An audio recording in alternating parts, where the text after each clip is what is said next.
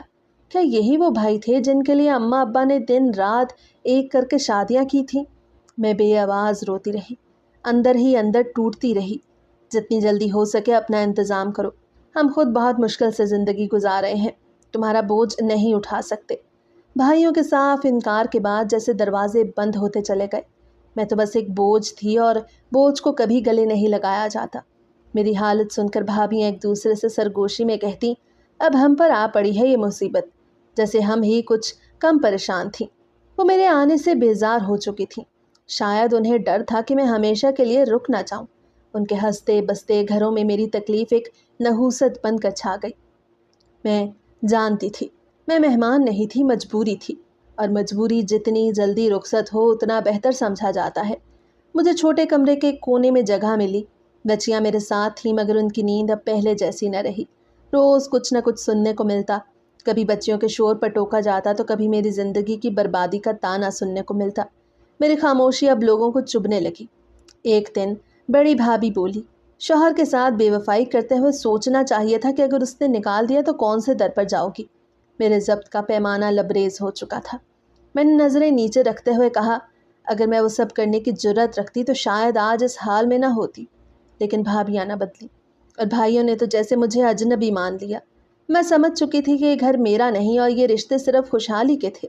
غم میں سب کا لہجہ بدل جاتا ہے۔ آخر کار میں اپنی بچیوں کو سینے سے لگا کر بہن کے دروازے پر پہنچی۔ اس نے میری حالت دیکھی تو اسے کچھ کہنے کی ضرورت نہ رہی۔ اس نے خاموشی سے دروازہ کھولا اور مجھے اندر آنے دیا، لیکن وہ خود بھی ایک تنگ دستی کی زندگی گزار رہی تھی۔ نہ اس کے پاس میرے لیے بستر تھا، نہ سکون کی کوئی گنجائش۔ میں نہ چاہتی تھی کہ میری موجودگی اس کے گھر میں بوجھ بنے، مگر اور کہاں جاتی، یہی ایک سہارا بچا تھا۔ وہ مجھے روتا دیکھ نہ سکی، اس کا دل ہمدردی سے بھرا ہوا تھا۔ تو یہاں رہ آرام سے، جتنا ہو سکا تیرا ساتھ دوں گی۔ اس کے چھت کے نیچے تو جگہ ملی، لیکن وہ چھت بہت کمزور تھی اور وقت کے تیز جھونکوں سے لرزنے لگی۔ میری بیٹیاں تنگ کمرے میں سمٹ کر سونے لگیں۔ میں ہر دن چھوٹی کی سانسوں کو گنتی اور بڑی کی آنکھوں میں سوال ڈھونڈتی رہتی، مگر اصل آزمائش تو ابھی باقی تھی۔ میرا بہنوئی، ابتدا میں وہ مجھے نظر انداز کرتا رہا، مگر جیسے جیسے دن گزرے اس کی نظروں کا زاویہ بدلنے لگا۔ اکثر رات کو جب سب سو جاتے وہ باہر کے دروازے کے پاس آہٹ دیتا، اکثر میرے کمرے کے قریب سے گزرتے ہوئے غیر ضروری کھانستا، جیسے اپنے ہونے کا احساس دلاتا ہو۔ میں سہمنے لگی، میں اپنی بیٹیوں کو سینے سے لگا کے سونے لگی۔ میری بہن سب کچھ جان گئی تھی مگر وہ مجبور تھی۔ اس کی آنکھوں میں مجھے اپنی بے بسی صاف دکھائی دیتی تھی۔ میرے بہنوئی کی حرکات حد سے بڑھنے لگی تو مجھے وہ درد چھوڑنا پڑا۔ میں نہیں چاہتی تھی کہ میری وجہ سے میری بہن کا گھر برباد ہو۔ ایک دن فجر کے وقت میں اپنی دونوں بیٹیوں کو لیے چپ چاپ بہن کے دروازے سے اپنے خدا سے آس لگائے اپنی تقدیر کا رخ موڑنے نکل پڑی۔ ذہن میں ایک ہی چہرہ گردش کر رہا تھا، شفیقہ، میری پرانی سہیلی جو بچپن کی ہمراز تھی اور جس سے برسوں رابطہ نہیں ہو رہا تھا۔ میں اسے ڈھونڈتے ڈھونڈتے ایک بوسیدہ سی گلی میں پہنچ گئی۔ دروازے پر دستک دی تو ایک پل کو خاموشی چھا گئی، پھر دروازہ کھلا اور شفیقہ میری حالت دیکھ کر ہکا بکا رہ گئی۔ وہ کچھ لمحے خاموش رہی، پھر میری پیشانی سے پسینہ پونچھتے ہوئے بولی، محمودہ، یہ کیا حال کر لیا تو نے؟ میں اس کے گلے لگ کر پھوٹ پھوٹ کر رونے لگی۔ برسوں کا بوجھ شاید ایک ہی لمحے میں بہہ گیا۔ شفیقہ نے مجھے گھر کے اندر لے لیا۔ میں بچیوں کو پانی پلایا، خود اپنے ہاتھوں سے روٹی پکا کر کھلائی۔ اس کے آنکھوں میں ہمدردی تھی، محبت تھی، اور وہی سچا رشتہ تھا جو دکھ میں ساتھ دیتا ہے۔ اگلے دن اس نے میرے لیے ایک چھوٹے سے کمرے کی تلاش شروع کی۔ ہم نے بہت سادہ بوسیدہ سا مگر محفوظ سا ایک کمرہ کرائے پر لیا۔ دروازہ تھا، چھت تھی، دیواریں تھیں، اور میرے لیے وہی بہت تھا۔ اسی شفیقہ نے ہی مجھے چند گھروں میں کام دلوایا، کسی کے ہاں صفائی، کسی کے ہاں برتن، کسی کے ہاں کپڑے دھونا۔ میں اپنی بچیوں کو شفیقہ کے پاس چھوڑ جاتی، دن بھر کام کرتی اور شام کو اپنی بیٹیوں کے چہروں پر مسکراہٹ دیکھ کر خود کو زندہ محسوس کرتی۔ پیٹ بھر کر کھانا کھانا ہوتا مگر دعائیں بھرپور ہوتی۔ میری چھوٹی بیٹی بچپن سے ہی بیمار رہتی مگر میں کبھی اس کا دوا علاج کر ہی نہ پائی۔ اس کے باپ نے کبھی اس کی بیماری کی پرواہ نہ کی۔ وہ بے حد کمزور تھی۔ میری گود میں سوتے ہوئے اس کا چہرہ جیسے مجھے بتاتا کہ وہ مجھ پر بھروسہ کرتی ہے۔ میں رات کو شکر ادا کرتی، کم از کم ایک چھت تو تھی، ایک آسرا تھا، اور ہاں، میری سہیلی کی وہ خاموش مدد جو میری زندگی میں ایک چراغ بن کے چل رہی تھی۔ اگر کہیں ٹھہری تو اسی وجہ سے کہ میری بچیوں نے مجھے کمزور نہیں دیکھا۔ میں نے اپنے آنسو ان کی نیند میں بہائے اور صبح ہوتے ہی مسکرا کر نیا دن جینے کی تیاری کی۔ میں نے زندگی سے کبھی بڑی خواہشیں نہیں کی، صرف 2 وقت کی روٹی، سر پر چھت اور اپنی بیٹیوں کی ہنسی کافی لگتی۔ غربت میرے در و دیوار پہ بسی تھی، لیکن ان کی معصوم مسکراہٹ میری کل کائنات تھی۔ میں دن بھر لوگوں کے گھروں میں کام کرتی اور شام کو جب میرے ہاتھ تھکن سے کامتے تب یہی ننھے ہاتھ میرا سہارا بنتے۔ مجھے یہ فخر تھا کہ میں ایک ماں تھی، اور وہ بھی ایسی ماں جو ہر درد، ہر بھوک، ہر تھکن اپنے بچوں کی خاطر جھیل سکتی ہے۔ لیکن میں نہیں جانتی تھی کہ ماں ہونے کی قیمت مجھے ایک دن اپنی بیٹی کی لاش اٹھا کر چکانی پڑے گی۔ دن تو جیسے ہاتھوں سے ریت کی طرح پھسلتے جا رہے تھے۔ میں صبح سے شام تک کام کرتی اور شام کو آ کر بچیوں کو سینے سے لگا کر خود کو دنیا کی سب سے بڑی امیر خاتون سمجھتی، لیکن یہ خوشی بس ان لمحوں کی مہمان تھی جن میں میری چھوٹی بیٹی کی ہنسی شامل ہوتی۔ پھر ایک دم وہ ہنسی بھی کم ہونے لگی۔ گڑیا اکثر سینے پر ہاتھ رکھ کر رک جاتی اور رات کو نیند میں تڑپتی۔ میں نے سوچا شاید کمزوری ہے، موسم کا اثر ہے، مگر ماں کی چھٹی حس کچھ اور کہہ رہی تھی۔ میں نے ہمت کی، اپنا آدھا جمع خرچ سمیٹا اور ایک مشہور خیراتی ہاسپٹل لے گئی۔ ڈاکٹر نے بچے کا معائنہ کیا، کچھ ضروری ٹیسٹ کروائے اور سنجیدہ لہجے میں کہنے لگا، بہن، بچی کے دل میں سوراخ ہے، پیدائشی بیماری ہے، ابھی تو یہ چھوٹی ہے مگر وقت کے خطرہ بڑھتا جائے گا، اس کا آپریشن ضروری ہے۔ میرے قدم جیسے زمین سے جڑ گئے، میں جیسے سن ہو گئی۔ دل میں سوراخ؟ آپریشن؟ میں تو یہ سنتے ہی خالی ہو گئی۔ کچھ لمحے مجھے لگا شاید وہ کسی اور کے بارے میں کہہ رہا ہے۔ کتنے پیسے لگیں گے؟ میرے حلق سے بمشکل نکلا۔ ڈاکٹر نے جو رقم بتائی وہ میری زندگی کی کمائی نہ تھی۔ میں نے سر ہلایا جیسے سمجھ گئی ہوں اور دھیرے دھیرے کمرے سے نکل آئی۔ گڑیا میری انگلی پکڑے کھڑی تھی۔ ماں، کیا کہا ڈاکٹر نے؟ وہ دھیرے سے بولی تو میں نے اس کے ماتھے پہ بوسہ دیا۔ کچھ بھی نہیں، بس تھوڑا سا آرام کرنا ہے، بس دوا کھانی ہے۔ مگر میں جانتی تھی کہ یہ جھوٹ، دوا اور آرام زیادہ دن نہیں چلنے والے تھے۔ گڑیا کی حالت دن بدن بگڑنے لگی۔ وہ زیادہ دیر کھڑی نہ ہو سکتی، سیڑھیاں چڑھتے اس کا سانس پھولتا، رات کو اکثر سینہ تھام کر اٹھ بیٹھتی، اور میں ہر رات یہی سوچ کر پریشان ہوتی کہ شاید گڑیا نہ رہے، اور ہر صبح یہ دعا کرتی کہ آج کا دن کسی معجزے کی شروعات ہو۔ میری زندگی کسی ایسے موڑ پر آ رہی تھی جہاں یہ روشنی تھی اور نہ ہی کوئی سکون تھا۔ گڑیا کی طبیعت خراب ہوتی تو میں اکثر اس سے کام پر بھی ساتھ لے جاتی۔ میرے مالکن کو گڑیا کی طبیعت کے بارے میں معلوم تھا، مگر پھر بھی انہوں نے میری مدد کرنے کی کبھی حامی نہ بھری۔ میں نے بھی خدا کے سوا کبھی کسی کے سامنے ہاتھ نہ پھیلایا۔ وہ دن اب بھی میری روح پر نقش ہے۔ ایک دن میں بنگلے پر کام پر گئی جہاں سب کچھ چمکتا تھا سوائے انسانیت کے۔ بنگلے کے مالک کی بیوی شہر سے باہر گئی ہوئی تھی اور اس نے مجھے تنہا پا کر ایک پیشکش کی۔ اپنی بیٹی کی زندگی بچانا چاہتی ہو نا؟ میں خرچہ اٹھا لوں گا، بس ایک رات میرے ساتھ گزار لو۔ میرے کانوں میں جیسے سیسا انڈیل دیا ہو۔ میں پتھر کی ہو گئی، سانس لینا بھول گئی۔ میری بیٹی کا معصوم چہرہ آنکھوں میں گھوم گیا اور دل نے جیسے چیخ مار کر کہا نہیں۔ میں بنا کچھ کہے آنکھوں میں آنسو لیے سیدھے دروازے سے نکل آئی۔ باہر نکلتے ہی میں پھوٹ پھوٹ کر روتی، نہ صرف اس گھٹیا پیشکش پر بلکہ اپنی بے بسی پر، اپنی غربت پر، اپنی ممتا کی لاچاری پر۔ دنیا کے ہر رستے بند ہو چکے تھے سوائے صبر کے۔ میں ایسا نہیں کر سکتی تھی۔ گڑیا کی طبیعت دن بدن بگڑتی جا رہی تھی۔ میرے ہاتھوں میں کچھ نہ تھا۔ میرا بس چلتا تو میں ساری تکلیفیں، دکھ اپنی بچے سے دور کر دیتی، مگر ایسا کچھ ممکن دکھائی نہ دے رہا تھا۔ اور پھر چند دن بعد جیسے میرے اندر کی ساری دیواریں گر چکی تھیں، وہ دوبارہ میرے سامنے آیا۔ میں اس کے گھر صفائی کر رہی تھی جب وہ سامنے صوفے پر بیٹھ گیا، ٹانگ پر ٹانگ رکھ کر، چائے کا کپ گھما کر بولا، دیکھو میں تمہاری مدد کرنا چاہتا ہوں، تمہیں پیسوں کی ضرورت ہے اور میرے پاس بہت پیسہ ہے۔ میں نے چونک کر اس کی طرف دیکھا لیکن کچھ نہ بولی۔ وہ آگے جھک کر بولا، بس ایک رات اپنی بڑی بیٹی کو میرے پاس چھوڑ دو، میں تمہاری چھوٹی بیٹی کے آپریشن کے سارے پیسے دے دوں گا۔ میرا دماغ سن ہو گیا، ایسا لگا جیسے کسی نے میرے سینے پر پتھر رکھ دیا ہو۔ میں گھبرا کر کھڑی ہوئی، کچھ کہنے کی کوشش کی مگر آواز گلے میں اٹک گئی۔ سوچ لو ورنہ بہت دیر ہو جائے گی، تمہارے پاس اور کوئی راستہ نہیں۔ وہ بولا تو میں اس کے گھر سے بھاگ کر نکلی۔ سارا دن روتی رہی، گڑیا کے چہرے کو دیکھتی رہی جو اب دن بدن کمزور ہوتی جا رہی تھی۔ اس کی سانسیں پھولتی تھیں۔ وہ آدھی رات کو اٹھ کر میرا ہاتھ پکڑتی، ماں مجھے بچا لو، اور پھر میری ممتا ہار گئی، میرا ضمیر ہار گیا۔ میں مجبور ہو گئی۔ وہ رات میرے مقدر کا وہ سیاہ باب تھی جس کا کوئی صفحہ صاف نہیں۔ میں نے اپنی بیٹی کو اس کے پاس چھوڑ دیا، صرف ایک رات کے لیے، صرف اس کی بہن کی زندگی بچانے کے لیے۔ میں بے بسی کے اندھیرے میں ڈوبی اس کی دہلیز پر گئی، صرف ایک رات کے لیے اپنی بیٹی کو اس کے حوالے کیا، دل میں یہ سوچ کر کہ شاید چھوٹی بیٹی کی زندگی بچ جائے۔ مگر صبح جب میں اس بنگلے پر پہنچی تو دروازے کے باہر ایک سفید چادر میں لپٹی لاش رکھی تھی۔ میں چیخ پڑی، میری روح کانپ گئی، میرے پیروں تلے زمین نکل گئی۔ تمہاری بیٹی مر گئی، وہ بولا تو میں ساکت رہ گئی۔ یہ لو کچھ رقم، وہ میرے سامنے لفافہ لہرا کر بولا تو میں نے فوراً لفافے کے اس پیکٹ کو دیکھا۔ تو ایک بیٹی کو بچانے کے لیے میں نے دوسری بیٹی کی زندگی کی قیمت لگا دی تھی۔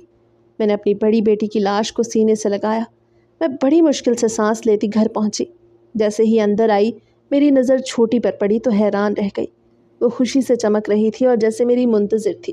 وہ بھاگتی ہوئی میری طرف آئی اور بولی، اماں دیکھو یہ میری نئی چیزیں کیسی ہیں۔ اس کے ہاتھوں میں رنگ برنگی پونیاں اور کئی چھوٹے پیکٹ تھے۔ میں صدمے سے دو چار تھی، مجھے کچھ سمجھ نہیں آ رہا تھا یہ سب کہاں سے آیا، کیسے آیا۔ میں تو ابھی اپنی بڑی بیٹی کی موت کا دکھ سہ رہی تھی۔ آپ ہی کو کیا ہوا ماں؟ اس کی معصوم آواز پر میری آنکھوں سے آنسو بہنے لگے۔ میں نے جواب دینے کی ہمت نہ کی، بس بڑی بیٹی کو چارپائی پر لٹا دیا۔ تبھی میری نظر سامنے کھڑے ایک اجنبی پر پڑی۔ میں ساکت رہ گئی۔ وہ میرے گھر، میری دہلیز پر موجود تھا۔ میں نے لرزتی آواز میں پوچھا، کون ہو تم؟ میری آواز غصے اور خوف سے کانپ رہی تھی۔ کیا کیا تم نے میری بیٹی کے ساتھ؟ میں چیخ اٹھی۔ نہیں، آپ غلط سمجھ رہی ہیں، میں صفدر ہوں، اس کا تایا، باہر کے ملک سے آیا ہوں۔ میری سانس جیسے تھم گئی۔ تایا؟ میں نے تجھے کبھی دیکھا ہی نہیں تھا۔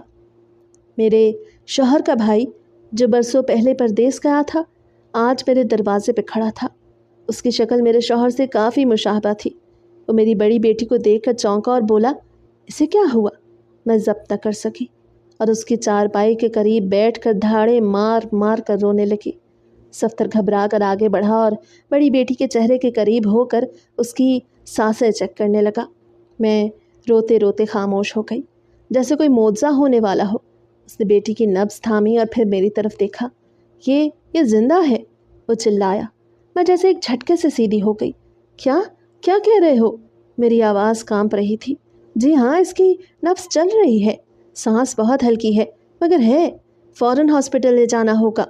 صفدر نے جلدی سے چادر میں لپیٹ کر اسے اٹھایا اور باہر کی طرف دوڑا۔ میری چھوٹی بیٹی میرے دامن سے لپٹ گئی۔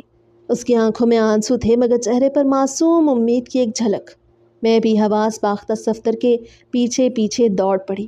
لوگ تماشائی بنے دیکھتے رہے۔ کسی کو اندازہ نہ تھا کہ موت کے دہانے پر کھڑی ایک ماں کی دنیا شاید پلٹنے والی ہے۔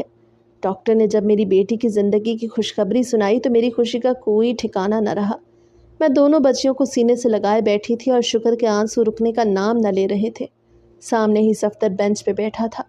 مجھے ذرا سی تسلی ہوئی تو میں نے اس سے پوچھا، آپ کا یہاں آنا کیسے ہوا؟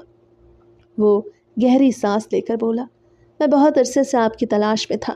صرف میں ہی نہیں، مراد بھی پاگلوں کی طرح آپ اور بچیوں کو ڈھونڈ رہا ہے، مگر وہ آپ کو کہیں نہ ڈھونڈ سکا۔ اپنے شوہر کا ذکر سن کر میں ساکت رہ گئی۔ وہ مجھے کیوں تلاش کر رہا ہے؟ میں نے تو کچھ نہیں بگاڑا اس کا، میں نے بمشکل کہا۔ صفدر کی آواز شرمندگی میں ڈوبی ہوئی تھی۔ وہ بہت شرمندہ ہے، اس نے جو کچھ کیا اس پر۔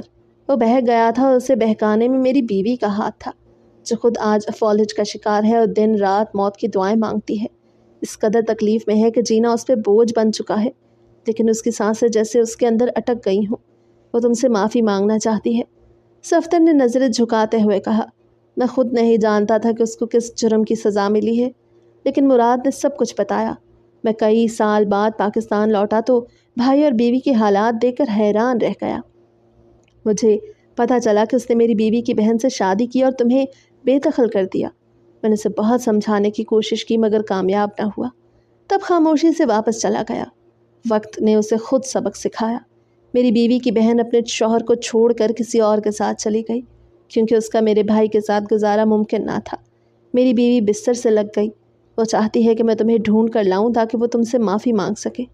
صفدر نے میرے سر پہ ہاتھ رکھتے ہوئے کہا، تم میری بہن کی طرح ہو، تمہارے والد کے ساتھ ہمارے ابا کے بڑے تعلقات تھے، میں تمہاری شادی پر تو نہ آ سکا، مگر میں خوش تھا کہ ابا کے جاننے والوں میں میرے بھائی کا رشتہ طے پایا۔ میرے بھائی نے جو کچھ بھی تمہارے ساتھ کیا، بہت افسوس ہے مجھے۔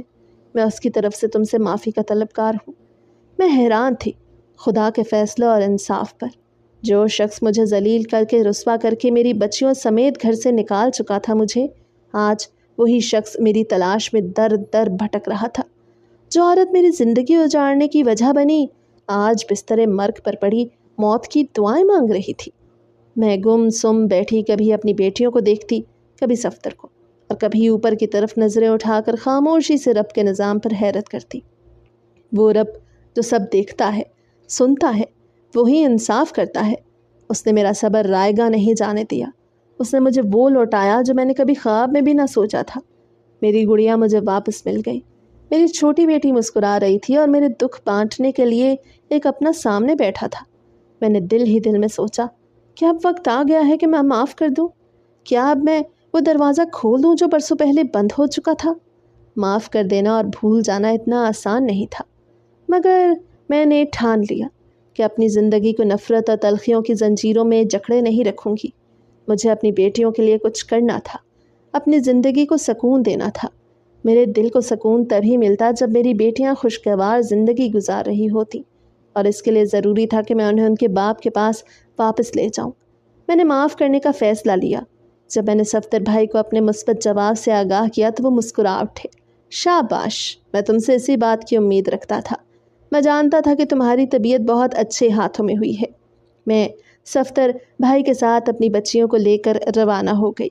میری بچیاں خوشی سے بےتاب تھیں اپنے باپ سے ملنے کے لیے، بہت بے قرار تھیں، اور میں ان کی خوشی دیکھ کر بس مسکرا رہی تھی۔ صفدر کے ساتھ چلتے ہوئے میرے دل میں طوفان برپا تھا۔ راستہ جیسے ختم ہی نہیں ہو رہا تھا۔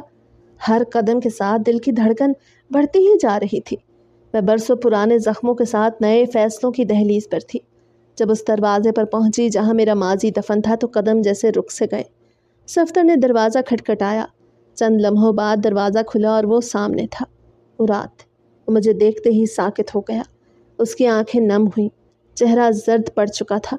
وہ کچھ کہنا چاہتا تھا مگر الفاظ ساتھ چھوڑ چکے تھے۔ میں نے نظریں چرا لی۔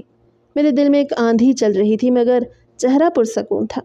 بچیاں مراد سے لپٹی تو مراد نے ان کے ماتھے چوم ڈالے۔ آؤ، صفدر مجھے لیے اپنی بیوی کے کمرے کی جانب بڑھا۔ وہ سامنے بستر پر لیٹی تھی۔ وہ عورت جس نے میرے سکھ چین چھینے تھے آج خود سسک رہی تھی۔ میں اس کے قریب گئی۔ وہ میرے قدموں کی چاپ سنتے ہی رو پڑی۔ مجھے معاف کر دو، میں نے بہت برا کیا تمہارے ساتھ۔ میں مرتے دم سے پہلے تم سے معافی مانگنا چاہتی ہوں۔ میرے ہاتھ لرز گئے۔ میں خاموش کھڑی رہی۔ میری آنکھوں سے بھی آنسو بہنے لگے۔ مراد میرے قدموں میں بیٹھ گیا۔ محمودہ، مجھے معاف کر دو۔ میں تمہیں پہچاننے میں دیر کر بیٹھا۔ تم جیسی بیوی کی قدر نہ کی۔ میرے پاس تمہیں دینے کو کچھ نہیں، صرف شرمندگی ہے اور توبہ۔ میں نے خاموشی سے اپنی بچیوں کی طرف دیکھا۔ وہ دروازے پر کھڑی تھی۔ ان کے چہروں پر جو سکون تھا وہ میں نے اتنے سالوں میں نہ دیکھا تھا۔ انہیں کبھی بھرپور خوشی نہ دے پائی جو ان کے باپ کے ساتھ میں میسر تھی۔ میں تمہیں معاف کرتی ہوں، تمہیں بھی اور اسے بھی۔ میں نے ان دونوں کو صدقے دل سے معاف کر دیا۔ میری جٹھانی کی موت اگلے دن ہی ہو گئی۔ اس کی سانسیں میری معافی میں ہی اٹکی تھیں۔ اس کی موت پر میں بے حد غمزدہ تھی اور مجھے اندازہ تھا کہ اس نے زندگی میں جو غلطیاں کیں اس کا بوجھ اس کے دل و دماغ پر بہت تھا۔ میرا شوہر مجھے بار بار دیکھتا، مجھ سے معافی مانگتا۔ دل تو نہ چاہتا کہ میں اس گھر میں رہوں مگر اپنی بچیوں کی خاطر مجھے یہ کڑوا گھونٹ ضرور پینا پڑا تھا۔ میری بچیاں یہاں آ کر بے حد خوش تھیں۔ وہ گھر میں گھوم پھر کر ہر کمرے کا جائزہ لے چکی تھیں۔ بار بار مجھ سے پوچھتی، ماں یہ ہمارا گھر ہے نا؟ میں ان کی خوشی دیکھ کر سر ہلاتی، دل میں مسکراتی۔ ان کی خوشی میں ہی میری خوشی تھی۔ میں نے ساری زندگی ان کی خوشیوں کے لیے وقف کر دی، اور اگر مجھے یہاں رکنا پڑ رہا تھا تو بھی ان کی خوشی کی خاطر میں اس پر مطمئن تھی۔ صفدر بھائی نے بڑے بھائی کی حیثیت سے میرے سر پر ہاتھ رکھا۔ میں نے بھی انہیں بڑا بھائی سمجھ لیا کیونکہ وہ میرا اور میری بچیوں کا بے حد خیال رکھتے۔ مراد بھی اپنی کوشش میں لگا رہتا۔ وہ بچیوں کے ساتھ باتیں کرتا اور ان کی فرمائشیں پوری کرتا۔ بچیاں اس سے اپنے دل کی باتیں کرتیں، وہ تمام باتیں جو وہ کبھی مجھ سے بھی چھپاتی تھیں۔ وہ اپنے بابا کے ساتھ بانٹتی اور میں چپ چاپ ان کی باتیں سن کر حیران ہوتی کہ وہ کتنا کچھ سوچتی تھیں۔ صفدر بھائی نے میری بیٹی کے علاج کے لیے ہر ممکن پیسہ خرچ کیا اور مراد بھی اچھا کماتا تھا۔ ان دونوں نے مل کر میری بچی کا علاج کروایا اور اس کا آپریشن کامیاب ہوا۔ میں جو سمجھتی تھی کہ میں اپنی بچی کو اپنے ہاتھوں سے کھو دوں گی، اب میری خوشی کا کوئی ٹھکانہ نہ تھا۔ میری بیٹی کو نئی زندگی مل گئی تھی۔ میری دونوں بچیاں میرے پاس زندہ سلامت ہنسی خوشی موجود تھیں۔ مجھے اس سے بڑھ کر اور کیا چاہیے تھا؟ میں سارا دن اپنے رب کا شکر ادا کرتی رہی۔ میری بچی ابھی بستر پر آرام کر رہی تھی اور ڈاکٹر نے بھی اسے مکمل آرام کرنے کی ہدایت دی تھی۔ مراد اس کا اتنا خیال رکھتا تھا کہ میں حیران رہ جاتی تھی کہ یہی وہ مراد ہے جو پہلے بچوں کو ایک نظر بھی نہ دیکھا کرتا تھا۔ وقت نے اسے کس قدر بدل دیا تھا۔ میں خوش تھی کہ میری بچیوں کو اب اپنے باپ کی محبت اور لاڈ ملا تھا جو پہلے کبھی ان کے حصے میں نہ آیا۔ وہ حق جو ان سے چھین لیا گیا اب انہیں واپس مل گیا۔ میں مطمئن تھی کہ میری بیٹیاں اب خوش ہیں اور وہ اپنے حق کی زندگی گزار رہی ہیں۔ میرے رب نے مجھے میرے صبر اور شکر ادا کرنے کا انعام دیا تھا۔